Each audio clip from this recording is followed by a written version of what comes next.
ଦେଖନ୍ତୁ ମୋଟାମୋଟି ଭାବରେ ନିର୍ବାଚନ ପ୍ରକ୍ରିୟା କିଭଳି ଭାବରେ ରହିବ ରାଜ୍ୟସଭାରେ ଆମର ଯେଉଁମାନେ ପ୍ରାର୍ଥୀ ଅଛନ୍ତି ସେ ପ୍ରାର୍ଥୀମାନଙ୍କୁ ଜିତେଇବା ପାଇଁ ଯେଉଁମାନେ ଆଜି ଆମର ବିଧାୟକ ମାନେ ଏକାଠି ହେଇଛନ୍ତି ସେମାନେ କେଉଁ ଭଳି ଭାବରେ ଭୋଟ ଦେବେ ଏବଂ ଆମ ପ୍ରାର୍ଥୀମାନଙ୍କୁ ଜିତିବା ପାଇଁ କିଭଳି ସେମାନେ ଆକ୍ସନକୁ ଯିବେ ସେଇ ଉଦ୍ଦେଶ୍ୟରେ ଆଜି ସମସ୍ତେ ପାରାଦୀପ ଠାରେ ଏକାଠି ହେଇଛନ୍ତି।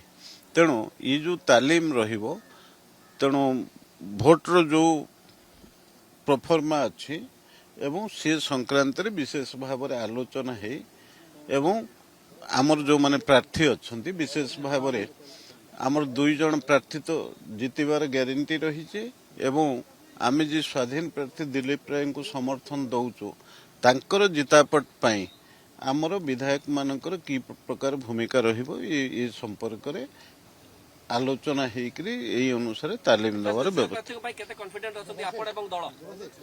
ଦେଖନ୍ତୁ ପ୍ରଥମରୁ ଆମେ କହିଛୁ ଯେ ଆମର ସ୍ୱାଧୀନ ପ୍ରାର୍ଥୀ ଦିଲ୍ଲୀପ ରାୟ ନିଶ୍ଚିତ ଭାବରେ ଜିତିବେ ଏଥିରେ କୌଣସି ଅସୁବିଧା ନାହିଁ। କଂଗ୍ରେସ ଆଉ ବିଜେଡି କହୁଛନ୍ତି ଯେ କ୍ରସ୍ ଭୋଟିଂ ଭୟ ଶାସକ ଦଳକୁ ମଧ୍ୟ ଘାରିଛି ସେଥିପାଇଁ ସବୁ ଏକାଠି ହେଇଛନ୍ତି ପାରାଦୀପ। ଏ ପ୍ରକାର ସେମାନେ କହିବା ସ୍ୱାଭାବିକ ପ୍ରକୃତରେ ସେମାନେ କେତେ ଭୟଭୀତ ଏକଥା ଗଣମାଧ୍ୟମର ସମସ୍ତ ବନ୍ଧୁମାନେ ଜାଣିଛନ୍ତି ସାରା ଓଡ଼ିଶା ଜାଣିଛି। ତେଣୁ କ୍ରସ୍ ଭୋଟିଂ ଭୟ ଭାରତୀୟ ଜନତା ପାର୍ଟି ଭିତରେ କିଛି ନାହିଁ। ଅପରପକ୍ଷରେ ଯେଉଁମାନେ ନିଜର ସ୍ୱାଧୀନ ଭାବରେ ମତବ୍ୟକ୍ତ କରିପାରିବେ ଏବଂ ଅନ୍ୟ ପଲିଟିକାଲ ପାର୍ଟିର ବା କଂଗ୍ରେସ ବା ବିଜେଡିର ଭୋଟ ଭାଙ୍ଗିଯିବା ଭୟରେ ସେମାନେ ଏ କଥାଟାକୁ ଓଲଟା ଭାବରେ କହୁଛନ୍ତି।